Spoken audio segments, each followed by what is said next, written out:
Okay, so I've waited more than the 24 hours for it to dry, and I got my my air pumps installed, and well, at least they're ready to go whenever we get this all set up and turned on. So now I'm running a water test.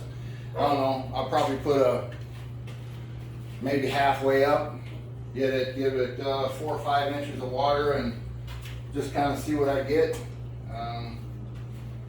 We'll see, and then get the test and make sure that that it's not leaking, and if it is, then try and figure out how to fix the leak and kind of go from there. But this is the beginning of the water test, and fingers crossed.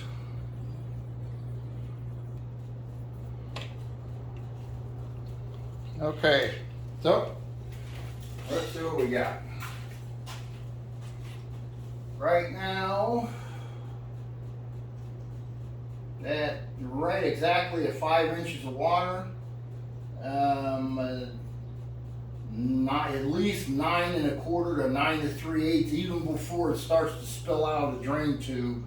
So it's about halfway. I could do a little bit more, but from a test standpoint, this is successful. So I have no water leaks anywhere. I've looked around the entire thing, and it's dry. It's dry. I'm very happy about that. So I guess a couple of things that I was just kind of thinking about. If I were to do this again, a couple of things I think I would change about this part of the process. Instead of using the liquid nails to glue this down, I probably would use a spray adhesive. That way it's just it's more uniform. Not that the liquid nails was a bad choice, but I just think it would be a little easier. I wouldn't have had the ripple thing that I had to deal with over here on this edge. Ripples or not, doesn't matter. It's not leaking. Very happy with that. I got the air pumps in position. You know, they're just sitting up here temporary for now. I will install them permanent, you know, shortly. But this was just to kind of get an idea. So there's one connected and working. So the water pump is on order. Actually, it's been shipped. Should be here any minute. And as soon as that shows up, then I'll start getting the water pipes all connected and have this thing up and running in the next couple of days. So that's the plan. Like the way it's turned out so far.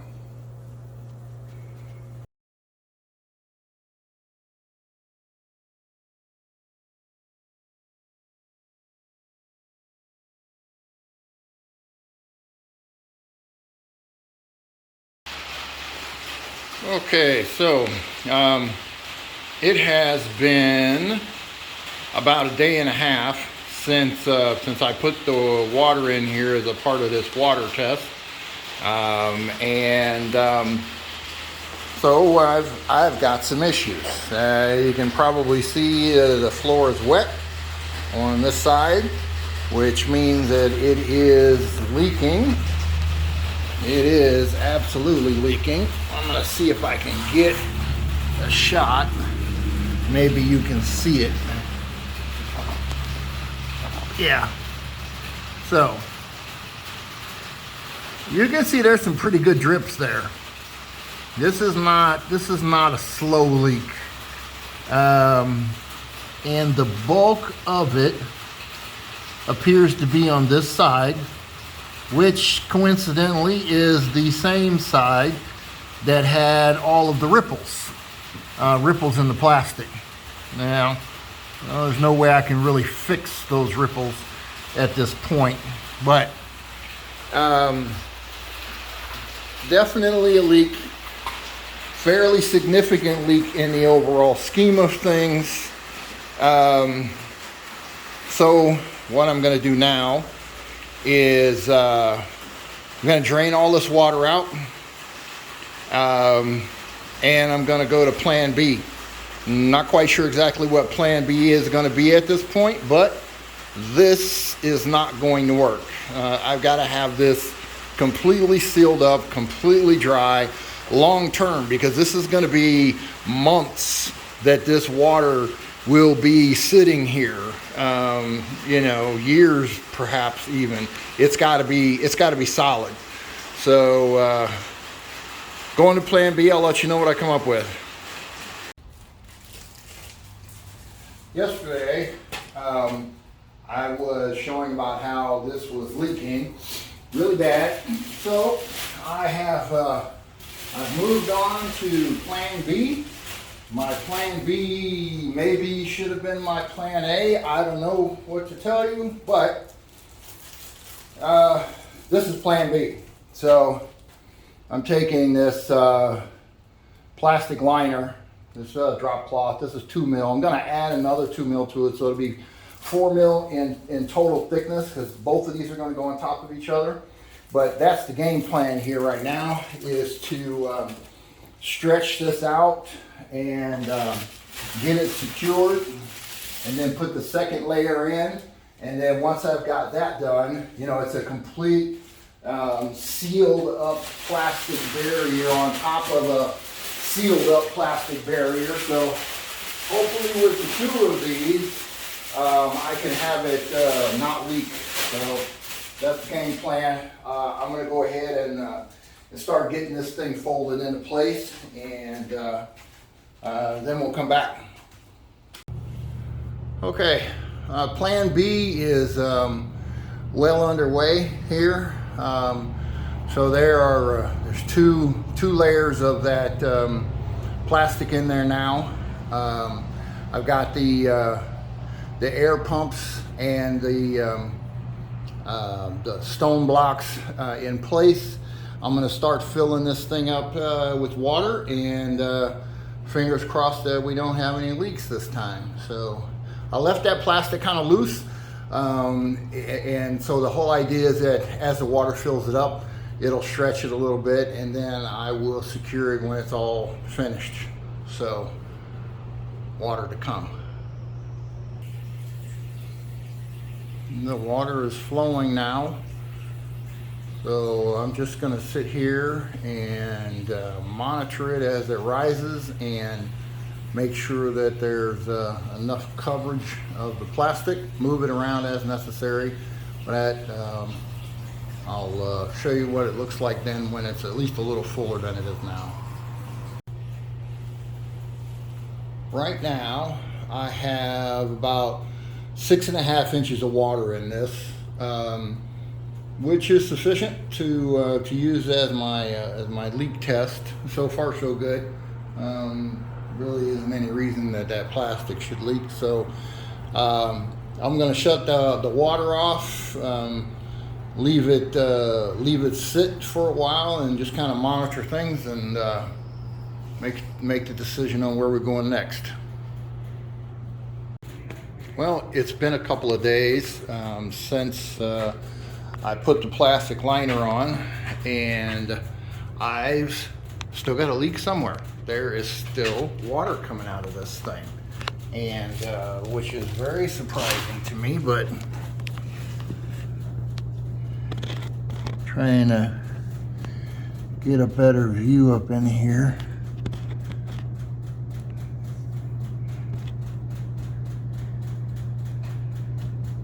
Not a very good shot.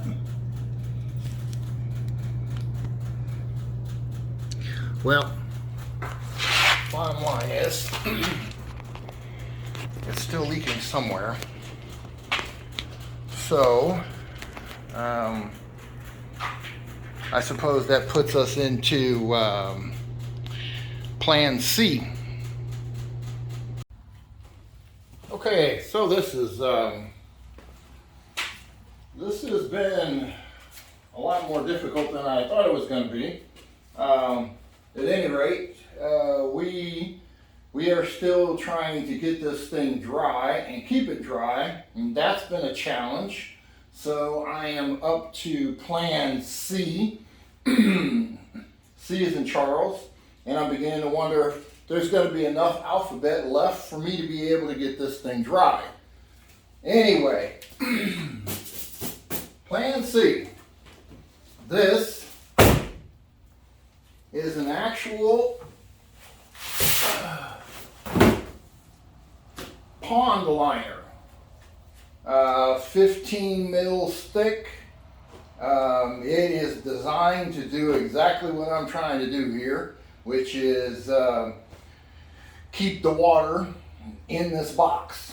So hopefully, once I get this thing all laid out and where it's supposed to go, it will hopefully work a little better than everything else I've tried. Otherwise, I guess we're on to plan D, as in dog.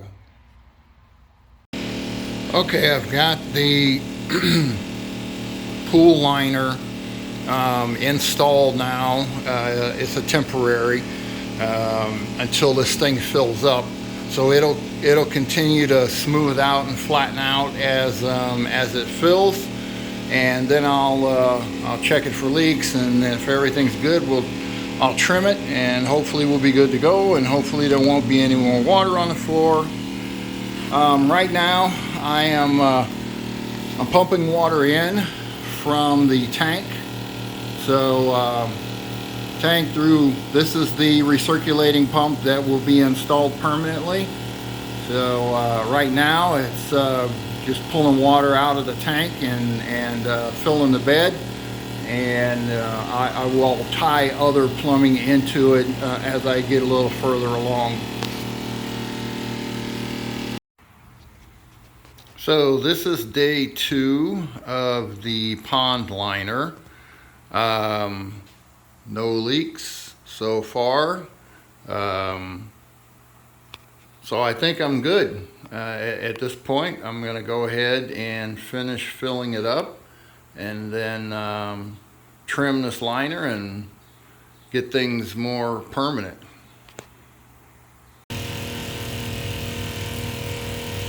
Alright, I've let this sit, plan C, for a few days now. I have no leaks, so the pond liner, plan C, should have been plan A, but you know, you learn from these projects. At any rate, I've got no leaks. Pretty much got this system filled. I've got the air pumps on, the recirculating pump is on, so right now the system is the way it would be once I get all the plants on it. So it's currently circulating. It's currently circulating around in the entire bed. It's coming back out through that pipe over there on that side, and then it's running back into the pump. Here, I'll give you a better shot. So the water's coming out of this line here once it reaches the right level, and then it drains back along this side and turns the corner here and goes right back. I have the first float board complete, holes cut and ready to load baskets. So you can see how this piece of styrofoam basically just floats on top of the water, and I'm going to load the plant baskets in it here in a little bit. So I've got 6-inch baskets across the back. Those will be for my bigger plants, tomatoes probably. And then there are 4-inch baskets in the other holes that have been cut. And the panel that goes here in the front will be pretty much all 3-inch baskets. So the idea is the bigger stuff is in the back, and then you know, the smaller things are toward the front, if you want to consider this the front. But anyways, onto putting some baskets and some plants in. All right, I'm going to walk you through this process, making the transplant into the baskets. This is pretty much how I prefer to do it. Not normally with the plant that's this far along. This plant's actually pretty healthy and pretty big. But anyways, I pull them out, and I'm going to try and clean as much of the dirt off of this root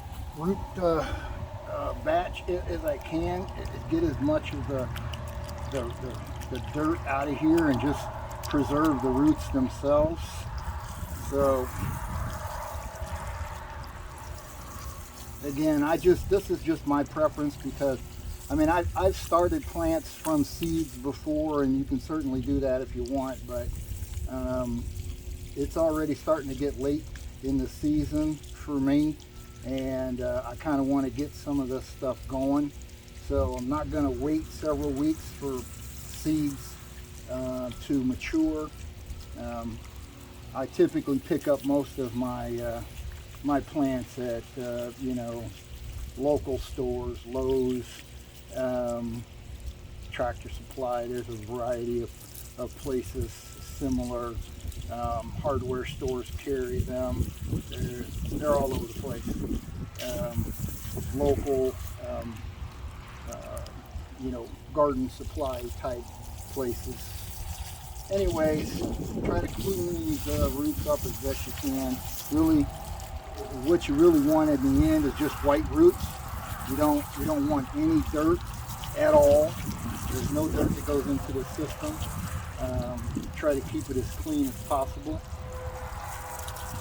So I'll get this rinsed, and then we're going to drop those. We're going to try to fish the roots down in the basket if they're long enough. These roots might not be long enough. I actually think this plant's growth probably would have been stunted simply because the roots don't have enough room to grow. So we probably maxed out that container that it was in. They're only intended to be temporary anyway. So it should have been transplanted probably a few weeks ago, but the system wasn't ready yet, so it is what it is.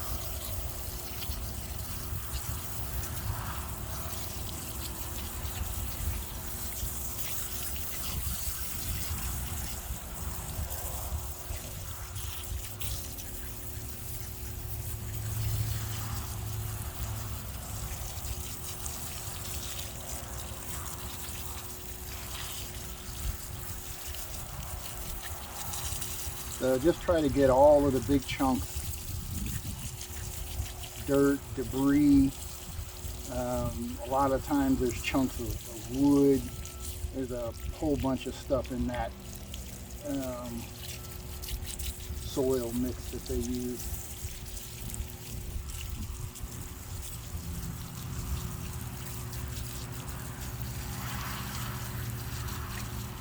All right, I could spend more time on it if I wanted to get all the little sticks and everything out of it, but I think for the purposes of the video, I'm going to cut it short and just try to get it transplanted.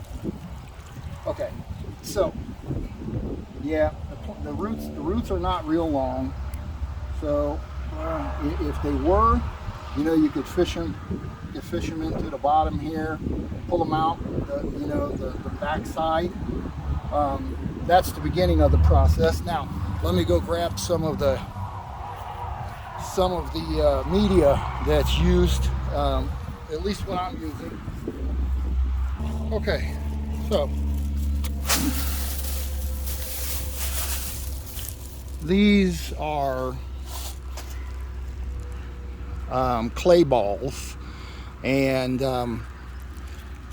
they work really good in an aquaponics system because you need something to hold up the roots. And so what will happen is once you get the roots kind of positioned where you want them in the basket, then you're just going to basically take a bunch of these little clay balls and fill the basket up so that you can give it some stability. It gives it a little bit of weight also. These things aren't really heavy, but you kind of get the idea. But that's one media that you could use when in a hydroponic system. There are these little like styrofoam blocks. It's not really styrofoam, but there's the blocks you can use. There's perlite, which is a white foamy kind of a product that you can use. There's a variety of different medias that you can use to get the roots to start to attach in the system. Now, in a few weeks, those roots will grow around those clay balls and outside of the basket, and they'll grow their way all the way down to the bottom of the system. So at any rate, there's my first kale plant, and I'm going to go drop it in the water now.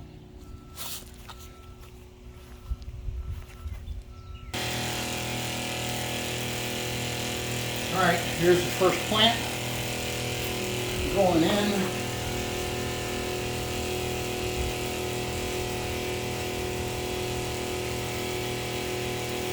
You may have to work at this a little bit to get it to sit up completely straight, but it's gonna, because this plant is growing beyond where I would normally start them at. It's not going to have established roots. Had I done this a couple weeks ago, the roots would have been established. They'd be sitting up straight and pretty like it's supposed to. It will do that. It's just a matter of time. So at this point then, I'm going to start working on the other plants and getting the rest of this board loaded and working on the other boards. So the other boards will be coming into play here later today, and then probably tomorrow, the day after, I'll hopefully have this thing loaded full of plants. All right, the second float panel is in place.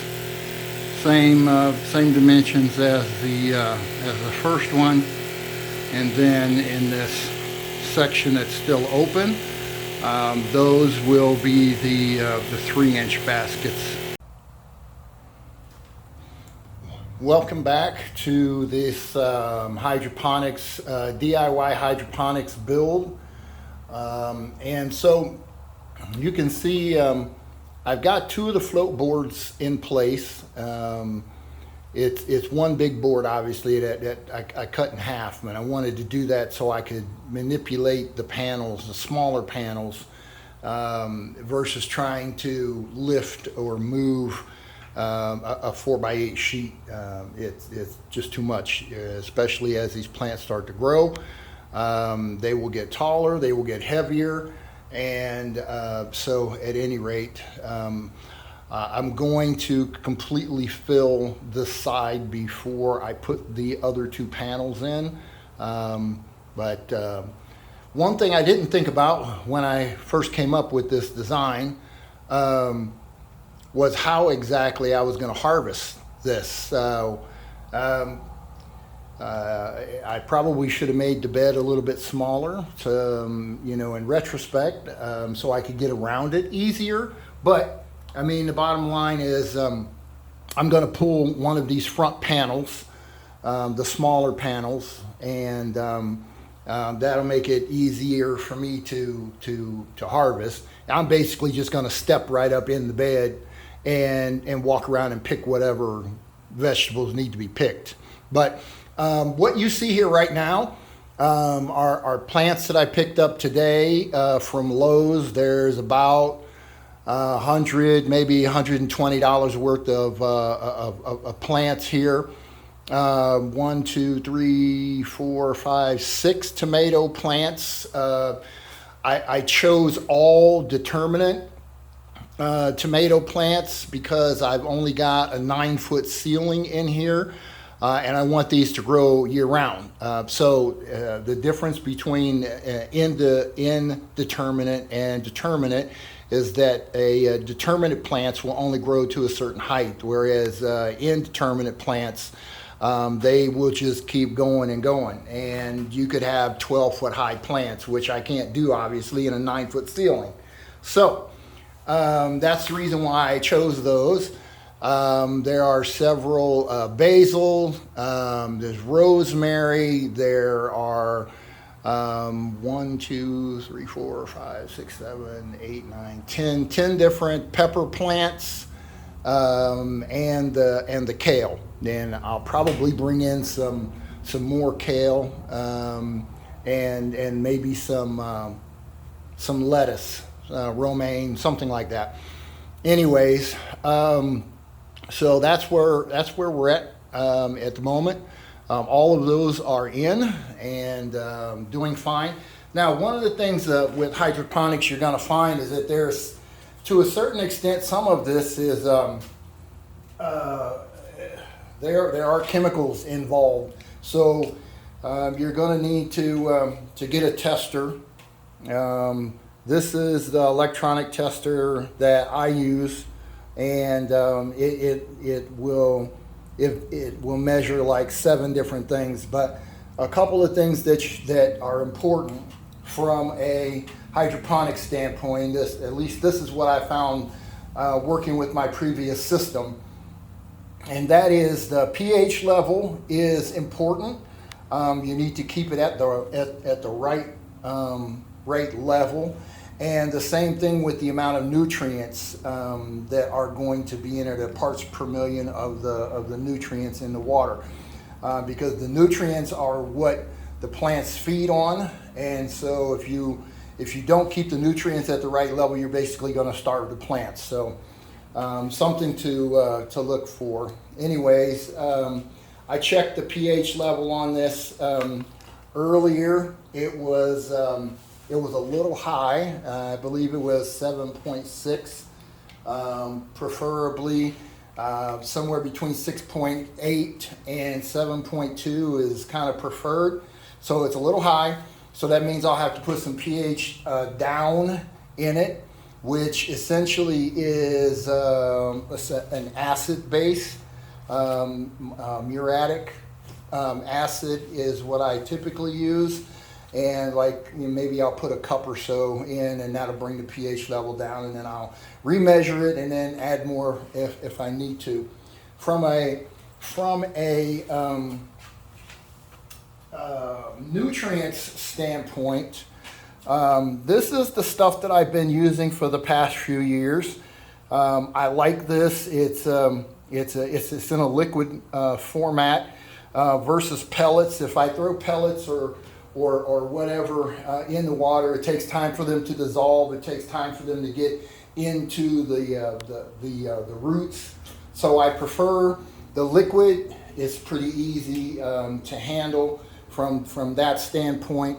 And so what I typically do is I pour in a cup or so. Let's see if that's on camera right there. Yeah, it looks like it is. Okay, so I'm gonna put a couple of cups in here because this, and I'm obviously not measuring this. I'm just dumping it in at this point and letting it circulate around. Now, it'll probably take a good hour before it is to the point where I can get a semi-accurate reading of the nutrients that I just added to the system. So, for example, let me see here. I was getting like 150 or so parts per million with just the straight water. So I mean that's basically where it is now. Now this needs to be about 1200, somewhere between 1200 and 2000 parts per million. is what I had the most success with in my other hydroponic system. So this is quite a ways to go. Right now this is basically just pure water. And while it will give the plants what they need from a moisture standpoint, it won't really give them any nutrients to grow until I get this level up to where it needs to be. Though right now it says water temperature is basically right around 82 degrees. Let's see here if I can get to the pH. There's the pH reading now. Oh, come on. Yeah, it's not wanting to give me a pH reading right now. I'll probably have to take it out and wash it and put it back in. But a few minutes ago when I checked the pH, like I said, it was like 7.6, something like that. Yeah. For whatever reason, it's not giving me a reading at all right now, but that's no big deal. Like I said, I'll go wash it off, come back and retest it. So, so that's basically what the process is. As needed, each week I'll come in and add more of the nutrients to the system and bring it up to the right level so that it can continue to help the plants grow. So this is the beginning of it now.